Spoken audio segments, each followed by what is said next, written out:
Allah Azza wa Jal first announces to all of the angels, and we understand that it includes at that time Iblis among them, Inni khaliqun basharan min teen. I am about to create a human being from dirt or from clay.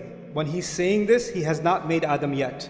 فَإِذَا سَوَّيْتُهُ وَنَفَخْتُ فِيهِ مِنْ رُوحِي. And when I'm done balancing him, and when I blow into him from my ruh, then he says, فَقَعُوا لَهُ سَجْدًا. Then fall into sajda before. Allah has described that He is about to create our Father, and He has also described the process He's going to use to create us. He says, first of all, I'm going to make him from teen. We're not the only creation on this earth made from teen. In fact, all of the animals and all of the species that exist on this planet also are made from teen. But there's something additional about this creation that He's about to make, our Father, and by extension us, that is more than just teen. There's something more than just this animal presence, this animal existence. فَإِذَا سَوَّيْتُهُ. When I make him balanced. So Allah says there's a level of balance and perfection that is going to be added to this creature that doesn't exist in other creatures. Allah is telling us that human beings will have an ability to balance opposing things.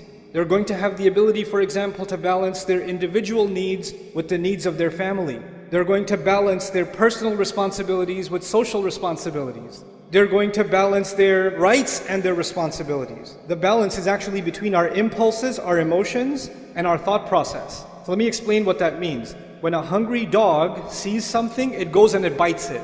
It doesn't think about the consequences. There's the emotion and then there's the action. That's it. But human beings, they can look at something and say, no, that's illegal. No, that's haram. You're getting late for work. There's a red light. Right? You have the ability to balance your emotion, your need, your desire to get to work early, but your need to abide by the law and stop at the red light. We're able to balance our thoughts and our emotions. Unlike other species, when they have an emotion, they have an impulse, they jump on it, they react. But we can think about the consequences, we can think about the long term, we can hold ourselves back. Allah Azza wa Jalla here says, human beings will be made with this amazing ability of balance. Then He says, وَنَفَخْتُ فِيهِ مِنْ رُوحِي. And then on top of that, I will blow into him from my own ruh, meaning the ruh that Allah especially designed for this human being, this special thing that will connect him, this human being, and Allah together in a unique way. That's what's going to be inside him.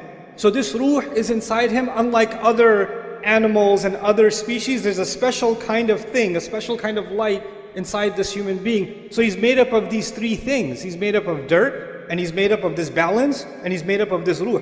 And He let the angels know, these are the three parts that will make this human being amazing. And when these three things come together, then فَقَعُوا لَهُ سَاجِدِينَ. Then fall into sajda. It's important to note, the angels don't just see the seen. The angels are creatures of the unseen. So what is invisible to us, like the arsh of Allah, what is invisible to us like the jinn, what is invisible to us like the secrets of the skies, many of them, the angels, they travel through the skies. And then on top of that, they get to communicate directly with Allah. Allah talks directly to the angels. And Allah is telling them that this creature is so incredible. Of all the vast universe that He created, He says this one thing is so powerful that every last one of you should be overwhelmed at what Allah has done when He created Adam.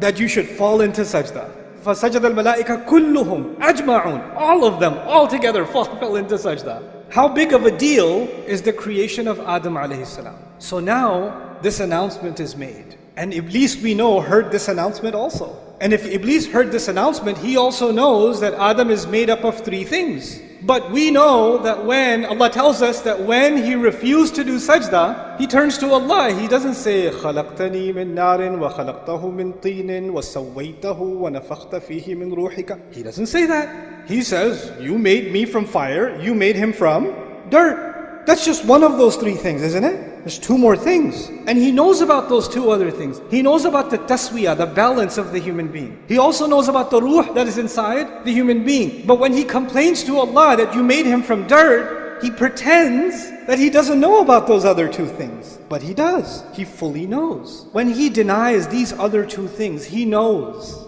that if he acknowledges those two things, then he has to acknowledge how incredible the human being actually is. But if he only acknowledges the dirt, if he only acknowledges the mud, then what's the difference between Adam and a horse? What's the difference between Adam and a cow and a monkey? They eat, he eats. They get shelter, they get shelter. They have kids, he has kids. He's just an evolved animal. That's all. Okay, so he can stand on his 2 feet. Big deal. He deliberately denies 2 components of our existence out of the 3. Now, he hates humanity. He blames Allah for giving us this position. He swore that he wants to not only see Adam alayhi salam fail, because if you hate Adam, then you got Adam expelled from Jannah, you should be like, I'm good now. I got my revenge. Feel better. Nah, he doesn't feel better. He's like, now I'm going to get his kids. And now I'm going to get his family. Now I'm going to get their kids and their kids. And he keeps ruining human beings time and time and time and time again. One of the things that we learn from this passage and these ayat of the Quran is that Iblis did not want the human being to be acknowledged as something worthy. One of his greatest successes, if he can convince you and me that in fact you're not worthy. Self-worth, valuing yourself, respecting yourself as a human being is actually one of the great crises in the world today. Oh, I used to have a job, but I'm retired now. Nobody cares about my opinion. I'm worthless. I just sit home all day. My son has a job. My daughters are gone away to college, and I'm just useless here. I'm just a burden on everyone. There's an old man sitting in his home thinking he's completely worthless. All I can do is just go to the masjid and come back, but I live with this worthlessness inside me. It's just better if I just die. A young man lives with worthlessness. He says, my brother graduated. My cousin got a job. Everybody else is doing better. This one already got married. Look at me. I've got nothing. Everybody tells me I'm a loser, I must be a loser. What does Iblis want to do? He wants to get people to say things around you in your life. They'll say things to you that make you feel worthless. They don't even realize they're doing it, but they're having this effect on you when you start thinking, yeah, maybe I am worthless. Maybe I'm not that big of a deal. I'm a nobody.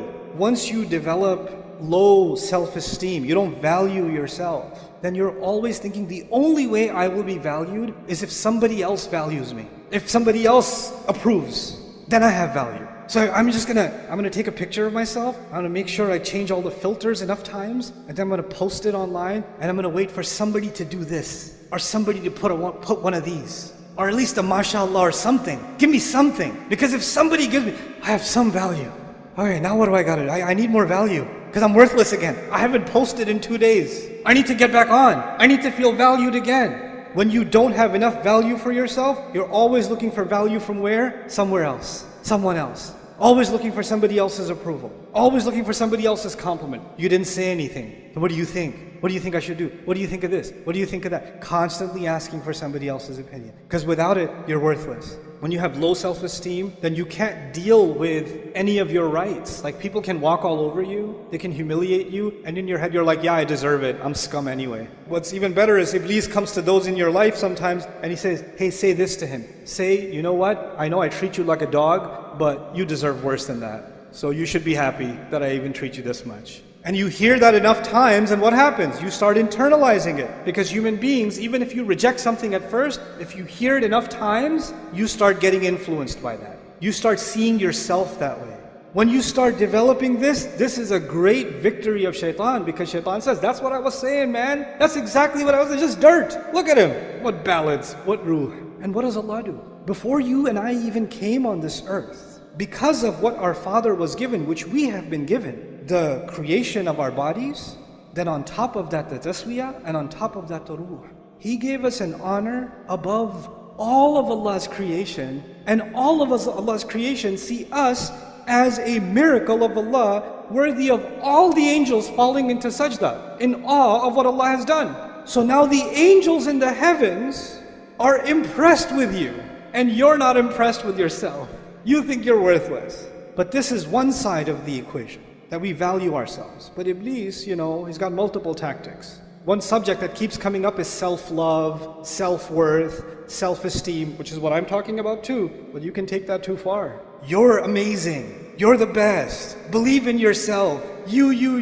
Nafsuk, nafsuk, nafsuk. And you're like, yes, nafsi, nafsi, nafsi. You become like obsessed with, yeah, I'm awesome. I'm amazing. And then some parents do this to their kids. You're the princess. Little 4-year-old girl. You're my princess. Everybody else is ugly. You're the prettiest. You're the best. And this little girl turns into a monster. She goes at school and she goes, the princess is here. Kiss the ring. Like she develops this like inflated sense of self. This is actually the reality of arrogance. So on the one hand, we value ourselves, but what we actually are supposed to value is the potential that Allah gave us. We're supposed to value the ability to make the effort that Allah gave us, not the things that Allah gave us. The things that Allah gave us, He can give to anybody else. And these things will come and they will go. But the only thing of value before Allah is, and before ourselves, should actually be just our efforts. وَأَن لَيْسَ لِلْإِنسَانِ إِلَّا مَا سَعَى. Human beings will have nothing of worth on Judgment Day except the efforts that they made. That's it. This balance between confidence and humility, that has to be struck. Because too much self-worth will turn into arrogance. And too much humility, then you start thinking, I'm nothing, I'm nobody.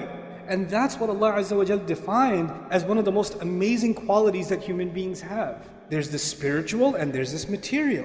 There's this confidence and there's this humility, and they both coexist. There's taswiyah all the time. And it's remarkable, right, that on the one hand Allah mentioned dirt, and on the other hand Allah mentioned the ruh, the two opposites, and in between them He mentioned balance. فَإِذَا سَوَيْتُهُ وَنَفَخْتُ فِيهِ مِنْ رُوحِي. SubhanAllah. Our entire life is supposed to be a struggle to find that balance, to find that real worth in ourselves. So we're not looking for it in other people, we're not looking for it in things, we're not looking for it in posts or engagement or followers. We're not looking for worth in the clothes we're wearing. We're looking for worth in what we give to Allah Azza wa Jal. No goodness is worthless. No good effort is worthless. No human being is worthless. Find value in yourself that Allah has already given you. May Allah Azza wa Jal allow us to value ourselves, see our worth, and not allow Shaytan to make me and you see ourselves as someone worthless or unworthy or someone who should be stepped on or should be punished. We should stop doing that self-hatred, and may Allah allow that self-value never to turn into arrogance.